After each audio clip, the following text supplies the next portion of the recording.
जिसे मैं निकम्मा, गरीब और नौकर समझती थी, जिस आदमी से मैं कपड़े धुलवाती थी, टॉयलेट साफ करवाती थी, जिसकी मैंने हालत कुत्ते से भी बदतर कर दी, उसकी सच्चाई जानकर आज मैं खुद को ही कोड़े मारने पे मजबूर हो गई। जिसे मैं पैसों के लिए ताना मारती थी, उसके पास इतनी दौलत थी कि पूरा शहर खरीद ले। वो जो साइकिल पर सब्जी लेने जाता था, असल में उसी की 50 करोड़ की गाड़ियाँ सड़क पर दौड़ती थी। पर उसने ये सब क्यों किया? आखिर गौतम का असली चेहरा क्या है? और तो और जिस इंसान के पास एक समोसा खरीदने तक के पैसे नहीं थे, उसके पास कहाँ से आया इतना बेशकीमती हीरा? क्या उसने मुझसे प्यार किया था या वो चल रहा है कोई चाल? जानने के लिए सुनिए रॉयल वारिस, मेरी जिंदगी की अनकही कहानी, सिर्फ पॉकेट FM पर। अवनी, क्या कर रही हो? अवनी, मैं मर जाऊंगा, क्या कर रही हो? तो मर जाओ, लेकिन गौतम अगर मेरी दादी के बर्थडे के लिए तू 5 लाख से कम का गिफ्ट लाए ना, तो तुम्हारे छोटे छोटे टुकड़े करके ना गली के कुत्तों को खिला दूंगी।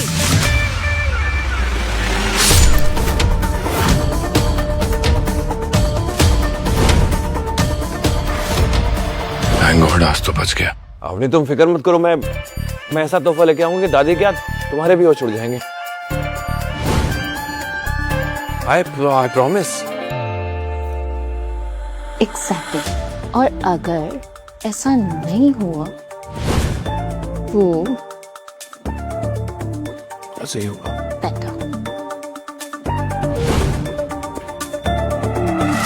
जोधपुर की करोड़पति business family Agarwal and sons की हेड गायत्री देवी का जन्मदिन मनाया जाने वाला था। शहर के बड़े बड़े रईस उस पार्टी में आने वाले थे, तो जायज है अवनी चाहती थी कि उनकी तरफ से उसकी दादी को दिया जाने वाला गिफ्ट बेशकीमती हो। लेकिन गायत्री देवी की पोती अवनी बहुत परेशान थी, क्योंकि उसके दादाजी ने उसकी शादी किसी अनजान वजह से इस बेहद गरीब लड़के गौतम से करवा दी थी। उसकी दादी वैसे ही उसे नीचा दिखाने का कोई मौका नहीं छोड़ती थी, इसलिए अवनी चाहती थी कि वो अपनी दादी साहब को एक महंगा गिफ्ट दे, ताकि सबके सामने उसका औहदा बना रहे।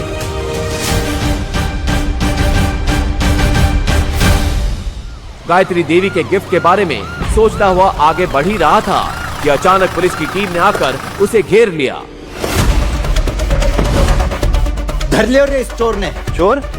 मैंने किया? मैंने कुछ नहीं चुराया। अच्छा, ये इंस्पेक्टर साहब जो शोरूम पे चक्कर लगा रहा था, इसीने चोरी की है। दादी साहब का बर्थडे गिफ्ट लेने के लिए गौतम शहर की सबसे महंगी और लग्जरियस ज्वेलरी शॉप के सामने खड़ा था। ग्लास के पीछे चमक रहे करोड़ों के डायमंड नेकलेस को देखकर वो कुछ सोच ही रहा था कि तभी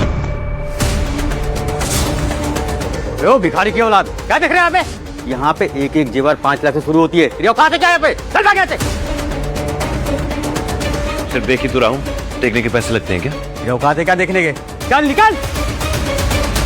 मैं तो सिर्फ सामने खड़ा था, मैंने कुछ नहीं चुराया। अच्छा, थाने चल, वहाँ के तेल भिगे डंडे हैं, तुझसे खुद उगलवा लेंगे कि तूने चोरी कैसे की और इतनी सी देर में हार किसने दे आया। चल ले चलो इसे। इंस्पेक्टर साहब, आपको गलत फहमी हो रही है, मैंने कुछ नहीं चुराया। सर, गलत फहमी हो रही है आपको इंस्पेक्टर साहब, मैंने कुछ नहीं किया, मैंने कुछ नहीं चुराया। इंस्पेक्टर साहब, आप गलत समझ रहे हैं मुझे। पुलिस वाले गौतम को उठाकर थाने ले गए। अरे छोड़ो मुझे, छोड़ो, क्यों पकड़ा है मुझे तुम लोग? छोड़ो। आप गलती कर रहे हैं सर। जा जाके अंदर चुपचाप बैठ जा, वरना मार मार के अधमरा कर दूंगा। और सुन, उस कोने में मत बैठना, अभी तेरे जैसे एक चोर को इतना पीटा है कि साले का मुंह निकल गया है। इंस्पेक्टर साहब, आपको गलत फहमी हुई है, मैं कोई चोर नहीं हूँ, मैं अवनी अग्रवाल का पति हूँ। अच्छा, तो तू है अग्रवाल फैमिली का वो निठल्ला घर जमाई, अमीर बीवी को लुभाने के लिए चोरी कर रहा था। सर प्लीज मेरी बात सुनिए, मैंने कुछ नहीं किया है। देखिए, आपको गलत फहमी हो रही है, मैंने कुछ नहीं किया है सर। हेलो अवनी मैम, अरे आप अपने रखेल जैसे पति को पैसे क्यों नहीं देते? यहाँ हमारा काम बढ़ जाता है। क्या हुआ इंस्पेक्टर? अरे आपका मन बहलाने के लिए आपका राजकुमार सुनार की दुकान से चोरी करता हुआ पकड़ा गया। What? ये चोरी भी करने लगा। इंस्पेक्टर, आपको उसे मारना है, पीटना है, आपको जो करना है आप करिए, मैं उसे छुड़ाने नहीं वाली हूँ। पता नहीं दादाजी ने किस चोर को मेरे गले बांध दिया। गौतम को भी अब समझ नहीं आ रहा था कि वो इस लॉकअप से कैसे निकलेगा। उधर इंस्पेक्टर भी उसकी एक भी बात सुनने को तैयार नहीं था और उसी से ज्वेलरी शॉप में चोरी हुई डायमंड नेकलेस निकलवाने के जिद पे अड़ा था।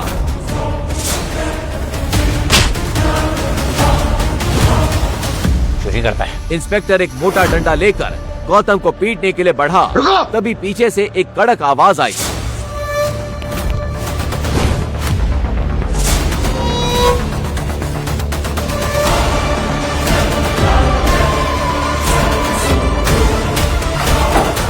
सर, तुम्हारी हिम्मत कैसे हुई?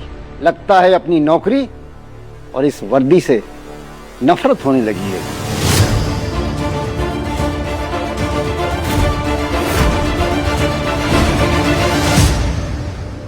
हुकुम, आपको यहां जो परेशानी हुई उसके लिए मैं आपसे माफी मांगता हूं। सर, ये आप क्या कर रहे हैं सर? ये अग्रवाल फैमिली का आवारा सा घर जमाई है। सर, ये मित्तल सेठ की दुकान से हीरे का नेकलेस चोरी करते हुए पकड़ा गया है। और तो और इसकी बीवी ने भी इसे छुड़ाने से मना कर दिया है। Shut up! चोर बेटा, अब तुम्हारा सस्पेंशन नहीं, सीधा टर्मिनेशन होगा। अरे जानते भी हो तुम ये किसको लेकर आए हो यहां पर? अरे अगर ये चाहें तो उस जैसे 10 ज्वेलरी शॉप खरीद कर मुझे वहां गार्ड बनाकर बिठा दें। फिर कमिश्नर ने अपने मोबाइल पर उस इंस्पेक्टर को कोई मैसेज दिखाया। वो देखते ही इंस्पेक्टर का चेहरा सफेद पड़ गया। सर, मुझसे भूल हो गई। अब मुझे प्लीज माफ कर दीजिए। सर, हुकुम, मुझे क्षमा करें। आइए, मैं आपको अपनी गाड़ी से घर छोड़ देता हूं। ठीक है, मैं ये सब भूल जाऊंगा, लेकिन एक शर्त पे। हुकुम। आपको भी मेरा ये राज भूलना होगा। मेरे इस राज के बारे में कानो कान किसी को खबर नहीं होनी चाहिए, खासकर मेरी बीवी को। हुकुम। गौतम के इतना कहते ही पूरे पुलिस स्टेशन में हंगामा मच चुका था। लेकिन एक सवाल, क्या सच में गौतम कोई चोर था या इसके पीछे कोई गहरा राज छुपा था? और क्यों कमिश्नर ने उसे हुक्म कह के बुलाया? आगे एक ऐसा राज खुलेगा जो आपके होश उड़ा के रख देगा। गौतम जैसे ही थाने से बाहर निकला, एक लग्जरी कार आकर वहां रुकी। उसमें से एक बुजुर्ग शख्स उतरे और उन्होंने गौतम के हाथ में एक छोटा सा बॉक्स दिया।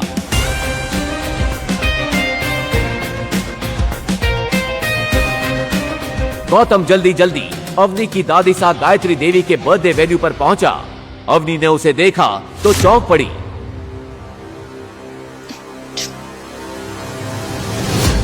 यहाँ कहाँ से आ गए? चोर कहीं के। किसने छुड़ाया तुम्हें थाने से? वहीं पड़े पड़े सड़ जाते ना तो अच्छा होता। मैंने कोई चोरी नहीं की अपनी। ज्वेलरी शॉप के सामने खड़ा था, पुलिस ने पकड़ लिया। बड़ी मुश्किल से अपनी बेगुनाही का सबूत देकर आया हूं। ठीक है। कैसी सस्ती से गिफ्ट खाकर लेकर आए हो तुम? कितनी सस्ती पैकिंग है। ठीक, पैकिंग मैटर नहीं करती है, उसके अंदर गिफ्ट क्या है वो मैटर करता है ना। तुम देखोगे तो चौंक जाओगी। दादी का गिफ्ट है, तुम क्यों खोल रही हो? उनको खोल लेता ना। Fine, whatever. लेकिन जब बाकी सब गिफ्ट दे रहे हो ना, तो तुम चुपके से अपना बॉक्स साइड में रख देना, ओके? पता नहीं दादाजी ने किस जन्म का बता लिया मुझसे। मुझे जैसे करोड़पति लड़की की शादी तुम जैसे गरीब के साथ करवा दी। ना पैसे है ना इज्जत। चले हम। खड़े क्यों जाओ? थैंक यू बेटा। और तभी उस पार्टी में 4 चांद लगाने आई अवनी की cousin Shanaya. Expensive black dress पहने, हाथ में गोल्डन गिफ्ट लिए। जैसे ही उसने एंट्री ली, पूरी पार्टी की नजर उसी पर टिक गई। सबके बीच से गुजरती हुई वो सीधा दादी सा की तरफ बढ़ गई। ये आपके लिए। अरे शनाया, तुमको क्या जरूरत थी गिफ्ट लाने की? दादी, क्या बात कर रहे हो? आपका बर्थडे और मैं खाली हाथ आ जाऊं? बिल्कुल भी नहीं। देखो इम्प्रेस हो जाओगे। ऐसी बात है, फिर तो देखना पड़ेगा।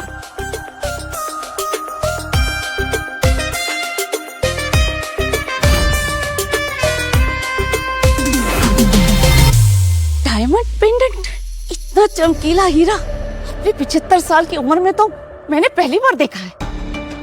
शनाया बेटी, तुम तो इस घर की बेटियों से बिल्कुल अलग, समझदार और स्मार्ट। बहुत खूबसूरत है, बहुत अच्छा है। ऐसा बोलकर गायत्री देवी ने अवनी की तरफ देखा और अवनी ने शर्म के मारे अपना सिर झुका लिया। ये डायमंड पेंडेंट तो काफी महंगा होगा, है ना श्रेया? हाँ, पूरे 1.5 करोड़ का है। लगता है तुम्हें किसी ने उल्लू बनाया। 5 लाख का पेंडेंट 1.5 करोड़ में बेच दिया। कुछ भी। और वैसे भी जो लोग खुद की जेब में 500 रुपए का नोट लेकर घूमते हैं ना, वो किसी और को लाखों करोड़ों का ज्ञान नहीं दिया करते। वो इस पार्टी को खराब करने आया, खुद तो निठल्ला है और डायमंड का दाम गलत बता के मेरी पोती को सबके सामने जलील करता है। दादी साहब, मुझ पे भरोसा नहीं है तो मिस्टर पारेख से पूछ लीजिए। वो तो राजस्थान के सबसे बड़े डायमंड मर्चेंट है ना। मिस्टर पारेख,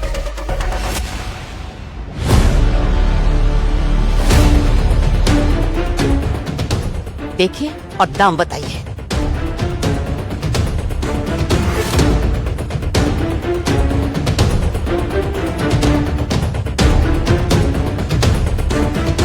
किसी ने नकली डायमंड को असली डायमंड की तरह तराशने की कोशिश की है। मेरी बरसों की पारखी नजर धोखा नहीं खा सकती। किसी ने सनाया जी को ठग लिया। अब किसी ने सनाया जी को ठगा है या फिर वो खुद बड़ा चढ़ा के इसके पैसे बता रही हैं, तो शनाया जी ही जाने। सनाया जी, अब आप बताएंगे कि मैं बताऊं? अरे मिस्टर पारेख, मैं ही बता देता हूँ।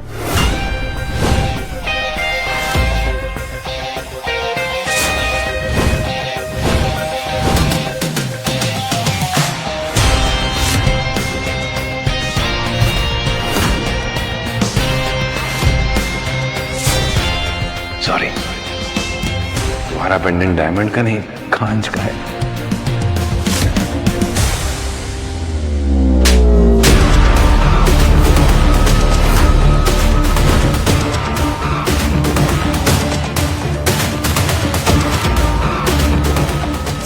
इतनी औकात कि मेरी पोती के लिए बोले?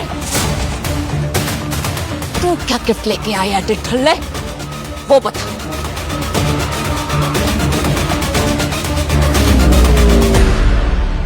ये भी 2 कौड़ी का होगा। मिस्टर पारेख, मौका लगे तो इस तोहफे को भी परख लीजिएगा। आज से, बल्कि अभी से, मैं इस अग्रवाल खानदान से सारे नाते तोड़ता हूं। दादी साहब, थप्पड़ नहीं मारना चाहिए था।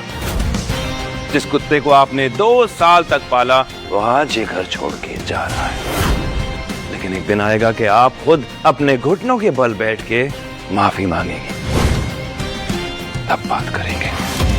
अपने कहे इन शब्दों के गुरूर में गौतम पार्टी से चला गया। उसके इस तेवर से पार्टी में आए मेहमानों का मनोरंजन तो हुआ ही था, लगे हाथ अवनी की बेइज्जती भी हो गई थी। गौतम!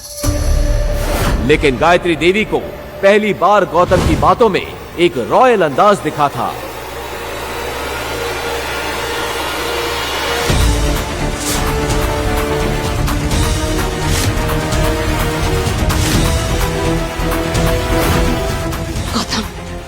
अरे गौतम को रोको कोई! गौतम को रोको कोई! अवनी के लिए दिल में प्यार था, इसलिए गौतम ने उसे माफ कर दिया। लेकिन बाकी परिवार और दादी सा के लिए उसके दिल में गुस्से की चिंगारी अभी भी जल रही थी। अगले ही दिन अपने जख्मों को मुस्कान के पीछे छुपाए और अपनी खटारा साइकिल उठाकर गौतम अवनी के दोस्तों को लेने एयरपोर्ट चला गया।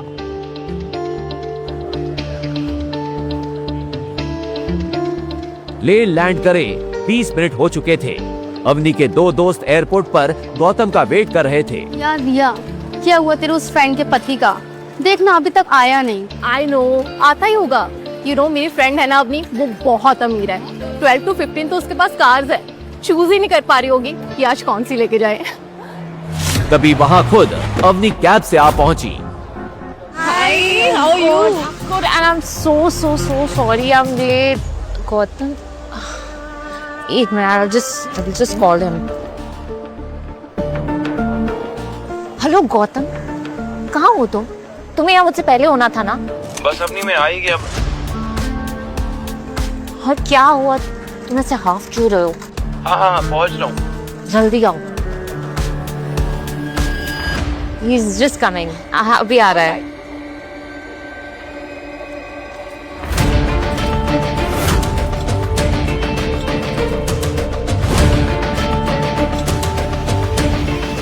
सॉरी, थोड़ा लेट हो गया। गौतम को देख रिया को तो यकीन ही नहीं हो रहा था कि कोई इंसान साइकिल पर किसी को लेने एयरपोर्ट कैसे आ सकता है, और अवनी तो शर्म से पानी पानी हो रही थी।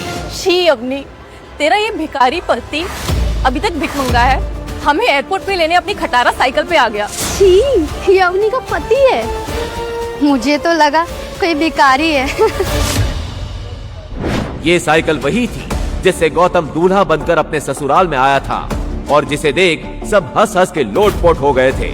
अवनी की कजन शनाया ने तो उसका बड़ा मजाक बनाया था। वाह, क्या बात है दीदी, तुम्हारा दूल्हा तो कमाल का है। दूसरों के दूल्हे कार से, हेलीकॉप्टर से एंट्री लेते हैं, तुम्हारा वाला तो मस्त साइकिल से आया है।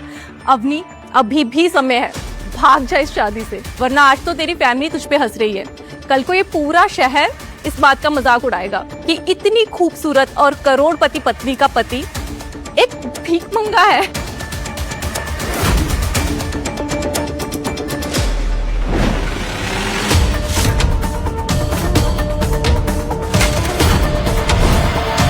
तुमने क्या कसम खा रखी है गौतम कि सबके सामने मेरी नाक कटाओगे? मेरी करोड़पति फ्रेंड्स को एयरपोर्ट पे लेने के लिए साइकिल से आए हो, तुम्हें शर्म नहीं आती? मैंने कहा था ना, घर से गाड़ी लेकर आना तुम। अवनी, जब मैं घर गया ना तो एक गाड़ी खड़ी थी, और जब मैं चाबी लेने गया तो बड़े वाले नौकर ने बोला कि ये गाड़ी नहीं ले जा सकते। तो मैं क्या करता? God, I can't with you, Gautam. You know, तुम वो घंटा हो जैसे कोई भी बजा के चला जाता है। घंटा? घर के जमाई होने के बाद भी घर के नौकर तुम्हें डांट लगा के चले जाते हैं। You know why? क्योंकि तुम एक फटेहाल भिखारी हो। अरे गाड़ी नहीं थी तो कैब से आ जाते ना। पैसे नहीं थे मेरे पास, सिर्फ 75 रुपए थे। फिर मैंने सोचा मैं यहाँ आके तुमसे पैसे ले लूंगा। You know what? थोड़े पैसे मुझसे ले लो और जाके जहर लेकर आ जाओ। तुम जैसे भिखमंगे पति होने से बेटर है कि मैं मर जाऊं। You know what? अभी हम शहर के सबसे बड़े होटल उमेद भवन जा रहे हैं। तुम वो सामान गाड़ी में रखोगे और फिर अपनी साइकिल से पीछे पीछे आओगे और वहां रूम में सामान रखवाओगे। यही तुम्हारी सजा है। अवनी की सहेलियों की हंसी और तानों के बीच गौतम ने बिना कुछ कहे सारा सामान गाड़ी की डिक्की में रखा और चुपचाप सिर झुकाए अवनी के सामने जाकर रुक गया। और तुम अपनी एक खटारा साइकिल लेकर हमारे पीछे पीछे आओ।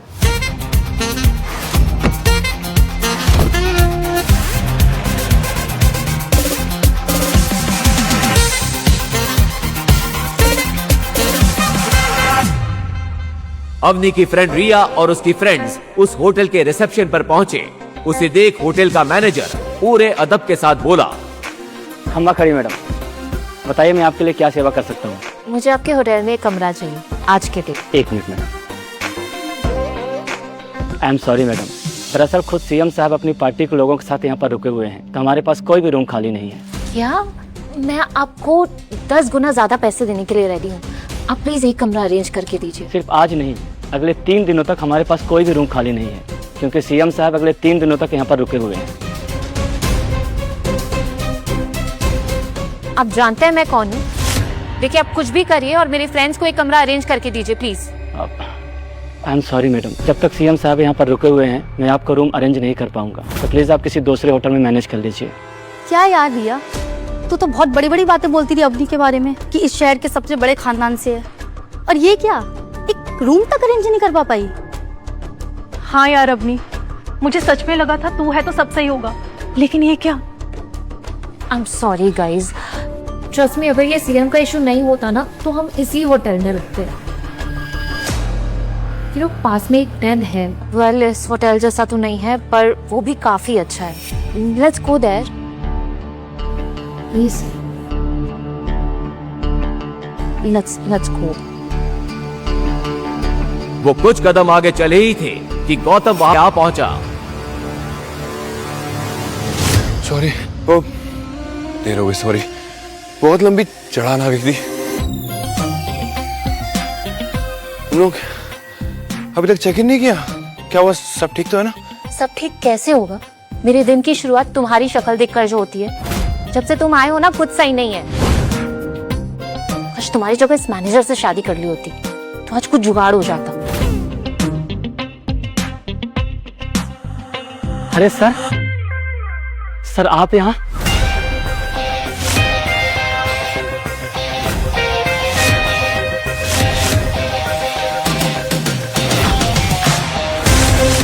सर आप यहाँ हमारे गरीब खाने में? सर हम धन्य हो गए सर। सर हमारा सौभाग्य सर कि आप सर यहाँ पर आए। सर अब आप आ ही गए हैं तो मैं आपको अपने होटल का सबसे लग्जरियस रूम बुक कर देता हूँ। ये क्या बकवास है? हमारे लिए आपके पास अगले 3 दिन तक कोई कमरा नहीं है और इस भिखारी के लिए स्पेशल रूम। हाउ? क्या कहा आपने? भिखारी? लगता है सर के बारे में आपको मालूम नहीं है। गौतम साहब।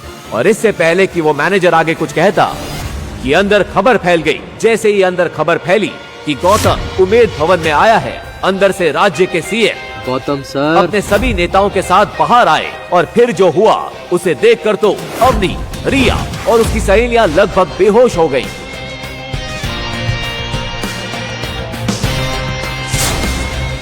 गौतम सर कैसे हैं सर आप? सर तो आखिरकार आपसे मुलाकात हो गई। सब सच कह रहे थे। आज मेरा और मेरी पार्टी का लकी डे है सर। इलेक्शन आ रहे हैं सर, आपकी कृपा दृष्टि हम पर बनाए रखिएगा सर। पूरे राज्य में सब एक ही बात कहते हैं सर, जिसके सर पर गौतम जी का हाथ है उसी की सरकार, उसी का विकास है। बस गौतम सर आपसे सहयोग की आवश्यकता है। अपनी इतनी खातिरदारी देखकर जहां गौतम अनकंफर्टेबल फील कर रहा था, वहीं दूसरी ओर अवनी और उसके दोस्त हैरान थे कि गौतम के आगे राज्य का चीफ मिनिस्टर और शहर के सबसे बड़े 5 स्टार होटल का मैनेजर हाथ जोड़े खड़े थे। तभी गौतम ने आंखों ही आंखों में उन दोनों को कोई इशारा किया। इशारा पाते ही सीएम की टोली अपने रास्ते निकल गई। उनके जाते ही गौतम सबसे हिचकिचाते हुए बोला, क्या चल रहा है इस होटल में? पता नहीं लोग मुझे कौन सा गौतम समझ रहे हैं। तभी तो मैं ये सोचूं कि गौतम जैसे भिखमंगे के साथ सीएम सर हाथ क्यों मिला रहे थे।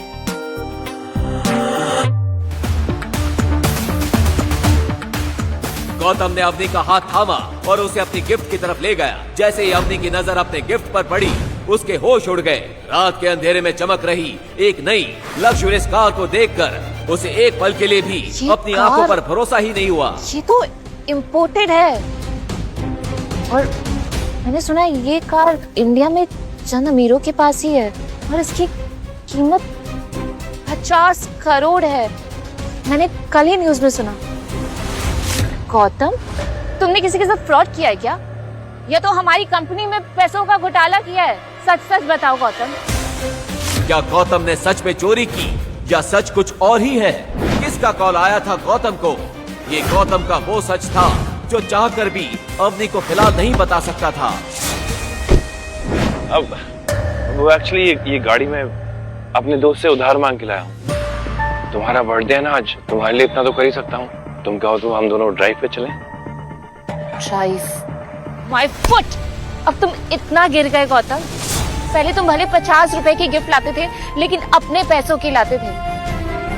और इतनी महंगी कार तुम्हें कौन उधार देगा? प्लीज ऐसे ही कार लाओ ना, वही वापस रखाओ।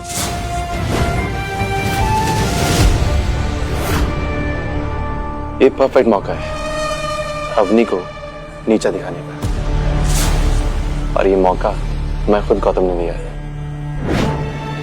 असल में अवनी की शादी के कुछ दिन बाद ही उसके दादाजी की मौत हो गई थी और अग्रवाल परिवार की हेड उसकी दादी गायत्री देवी थी। दादी गौतम को अपने अग्रवाल परिवार पर एक धब्बा समझती थी और उससे शादी करने के कारण अवनी से भी बहुत चिढ़ती थी। इसी बात का फायदा नील और शनाया उठाना चाहते थे। कल पूरे परिवार के सामने अवनी की इज्जत नीलाम होगी। बहुत मजा आने वाला है।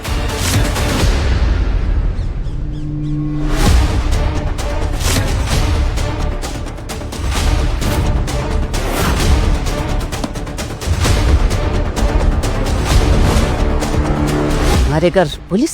अवनी अग्रवाल कौन है? उन्हें तुरंत बुलाइए। इंस्पेक्टर के मुंह से अवनी का नाम सुनकर गायत्री देवी गुस्से से लाल हो गई। अवनी! दादी की आवाज सुनकर अवनी दौड़ी दौड़ी आई और वहाँ पुलिस को देखकर उसका दिल जोरों से धड़कने लगा। इंस्पेक्टर साहब, आप यहाँ इतनी सुबह? क्या हुआ? आप मुझे क्यों ढूंढ रहे हैं? मैंने सुना इस घर में एक चोरी की इंपोर्टेड कार आई है। ये सुनते ही अवनी समझ गई कि इंस्पेक्टर कल रात गौतम की लाई हुई कार की बात कर रहा है। हाँ, कार तो आई है, पर वो मेरा हस्बैंड गौतम लेकर आया था। हमें खबर मिली कि उस कार की कीमत 50 करोड़ से भी ज्यादा है। तो कितना कमाते हैं आपके पति महीने का?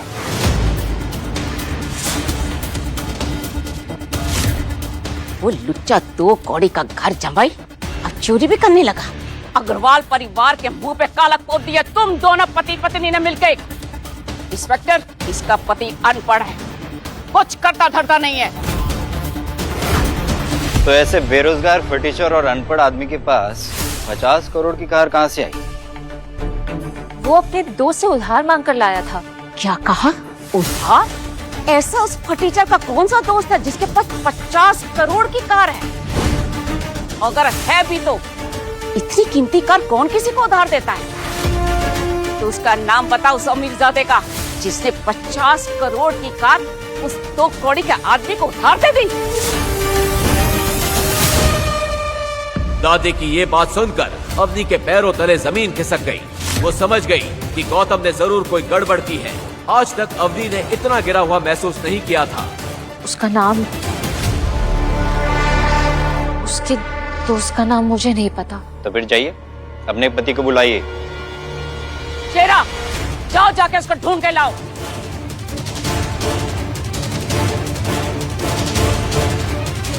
अवनी को ये सब देखकर बुरी तरह घबराहट हो गई। कहीं नहीं मिला दादी साहब।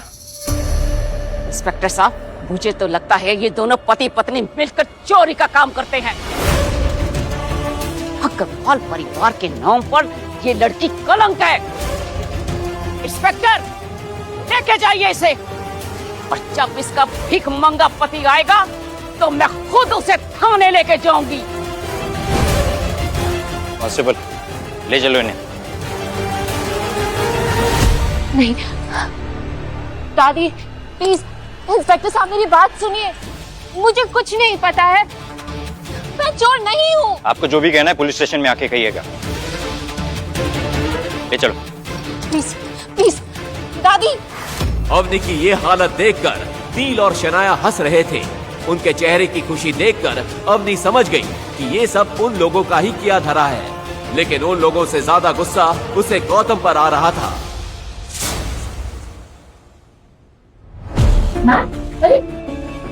दादाजी की शर्त जाए भाड़ में।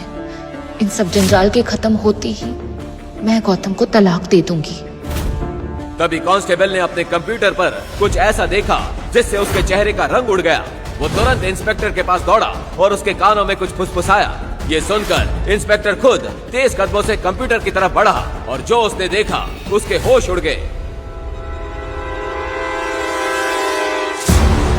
अरे तेरी लग गए टांडे, ये तो राठौड़ राज परिवार की गाड़ी है। जल्दी से बड़े साहब को इन्फॉर्म कर। जा।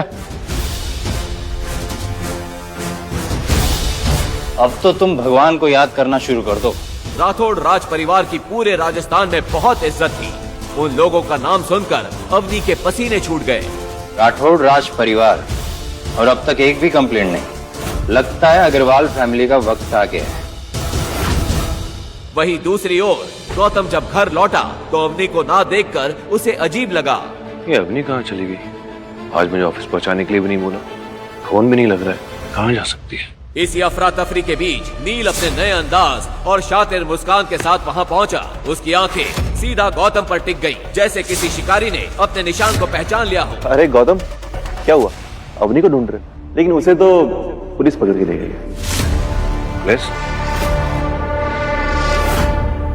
किस जुर्म में? तुमसे शादी के जुर्म में। बेचारी अवनी। सच सच बता, किस जुर्म में? वो कल रात तुम जो कार लेकर आए थे ना, उसकी चोरी के जुर्म में। कल रात मैंने देखा कि तुम जैसे भिखारी के पास इतनी महंगी गाड़ी कैसे आ सकती है, तो मैंने तुरंत पुलिस को इन्फॉर्म किया और सुबह सुबह पुलिस आकर अवनी को पकड़कर ले गई। हरामजादे। तूने अच्छा नहीं किया। जब तक तुम लोग मेरी भी इज्जत कर रहे थे मैंने कुछ नहीं कहा, लेकिन मेरी बीवी के साथ मैं बर्दाश्त नहीं करूंगा। तो देख अब मैं अग्रवाल फैमिली के साथ क्या करता हूँ। ए चोर!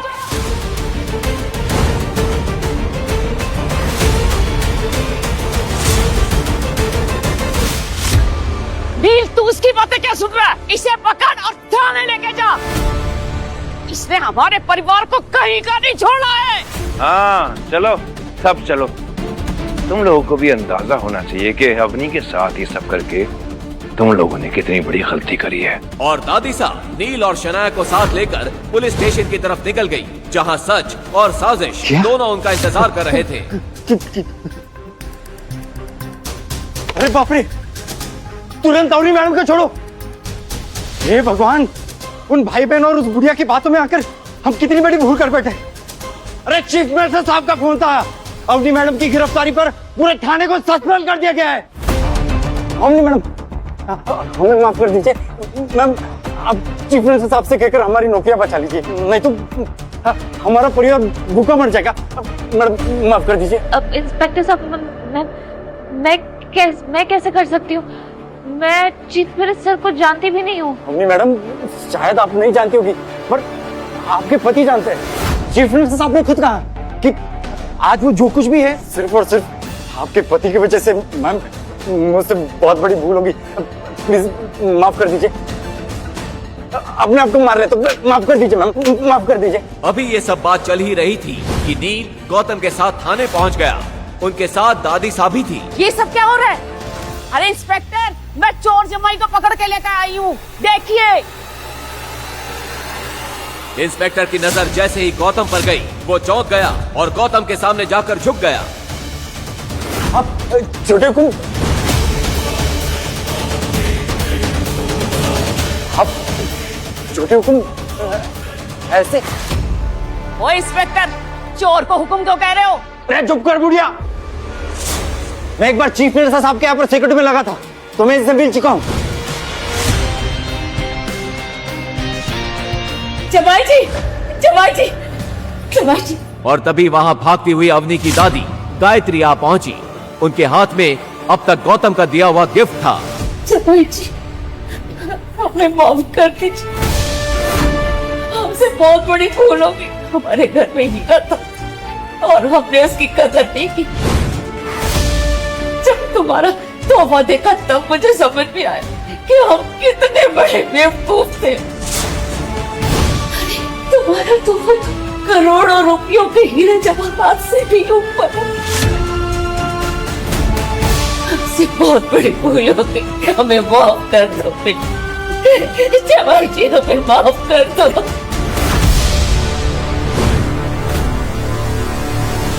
ओ दादी, गौतम ने ऐसा क्या खजाना दे दिया आपको कि आप दौड़ी चली आई यहाँ पर? दिखाओ जरा, एक मिनट। जब अवनी और उसके दोस्तों ने वो तोहफा खोला तो सबकी हवाएं उड़ गईं। आखिर ऐसा क्या गिफ्ट दिया था गौतम ने? क्या सच में गौतम कोई बड़ा आदमी है? अगर है तो वो कौन है? कोई माफिया, पॉलिटिशियन, बिजनेसमैन या कहीं का किंग? लेकिन अगर वो इतना अमीर और पावरफुल है तो ऐसे गरीबों और लीचड़ों वाली लाइफ क्यों जी रहा था? यहाँ पर बस इतना ही। इन सभी सवालों के जवाब के लिए नीचे दिए लिंक पर क्लिक करें और पॉकेट एफएम पर सुने एक ऐसी कहानी जो पहले ही दिन से बनी हुई है, पूरे इंडिया की पहली पसंद। तो अभी डाउनलोड करें और सुने रॉयल वारिस, सिर्फ पॉकेट एफएम पर।